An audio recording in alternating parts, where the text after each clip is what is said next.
Olá, meus irmãos. Eu quero ler com vocês na carta de Paulo aos Gálatas, no capítulo 3, apenas o verso primeiro.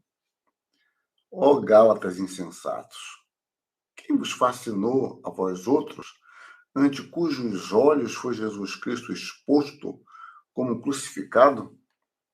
Amém.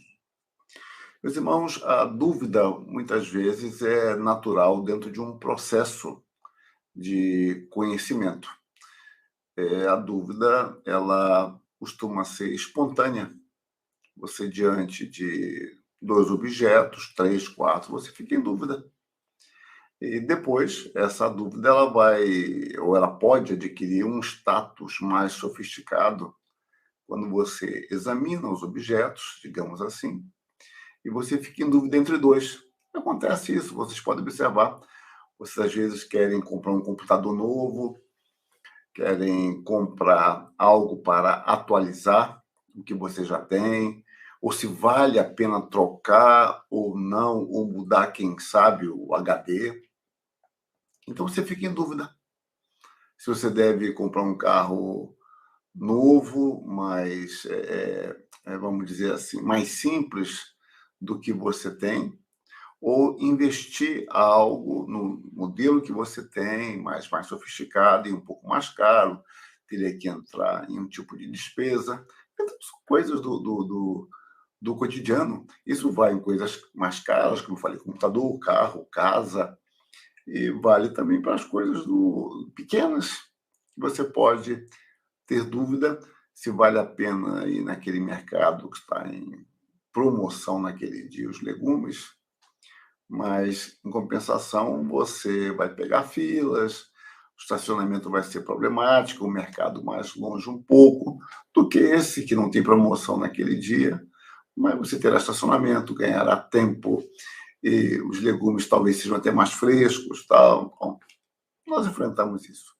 O problema é quando a dúvida simplesmente ela nos acompanha, nós aprendemos a conviver com elas, vamos dizer, se aprender aqui entre aspas, e não mais assumimos nenhuma posição a respeito. Então, essa dúvida, ela passa a ser ruim para a nossa vida. Isso pode ser em coisas pequenas, talvez tragam quase nenhuma consequência relevante, ou em coisas extremamente graves, que é o caso aqui. Paulo havia anunciado o evangelho àqueles irmãos, provavelmente da Galácia do Sul. Gálatas deve ter sido a primeira carta escrita por Paulo. Ela está entre as primeiras. Provavelmente foi escrita bem no início, talvez aí, ou provavelmente por volta do ano 49. Isso é alvo de disputa. Mas o fato é que era o início da igreja e a Galácia enfrentava muita pressão por parte dos judeus. E esses judeus, eles, mesmo crendo em Cristo, a fé destes judeus era uma fé bastante confusa, porque eles entendiam: olha, você pode crer em Cristo, você pode começar pela graça, mas tem que viver pela lei. Então, os Gálatas criaram, vamos dizer assim, uma heresia própria deles, de que o início da vida cristã é pela graça, mas a vida é pela lei, que Jesus Cristo, então, não seria suficiente para a salvação. Isso é um tema recorrente aqui em Gálatas.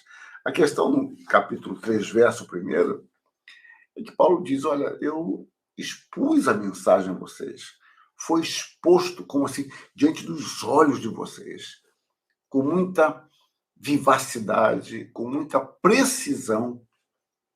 E como é que vocês agora vão deixar isso, vão abandonar? Quem vos fascinou a vós outros, ante cujos olhos foi Jesus Cristo exposto como crucificado?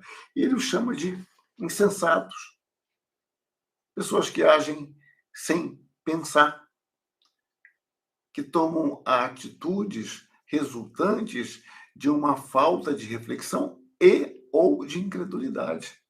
É a mesma expressão que Jesus Cristo usa para aqueles dois judeus no caminho de Emaús, aqueles dois discípulos. Vocês são insensatos, vocês não creem, vocês não entendem o que os profetas têm dito. Então aqui estavam estes homens que ouviram o Evangelho, se empolgaram, creram, mas agora estão admitindo que Jesus Cristo não é suficiente, que a sua obra não é uma garantia de nossa justiça, que juntamente com Cristo eu posso acrescentar algo a mais. Meus irmãos, a perseverança na fé em Cristo é fundamental. A salvação é para aqueles que perseveram até o fim. Sabemos que isto é graça, mas a graça de Deus opera por intermédio de nossa vontade. Não nos detenhamos em ensinos variados que tirem o foco da supremacia, da exclusividade de uma salvação em Cristo. Não há outro nome abaixo do céu pelo qual importa que sejamos salvos. Não há um outro mediador senão o nosso Senhor Jesus Cristo. Comecemos por ele, isso é graça. Mas permaneçamos. Não nos deixemos enganar, fascinar por um outro evangelho que Paulo fala no capítulo 1, que na realidade não é outro evangelho, porque na realidade não há outro evangelho que não seja aquele que tenha Jesus Cristo como o único e suficiente Salvador. Nos agarremos nesta promessa, nesta convicção bíblica e conduzamos a nossa vida trilhando por este caminho. Que Deus nos dê esta sabedoria espiritual. Amém.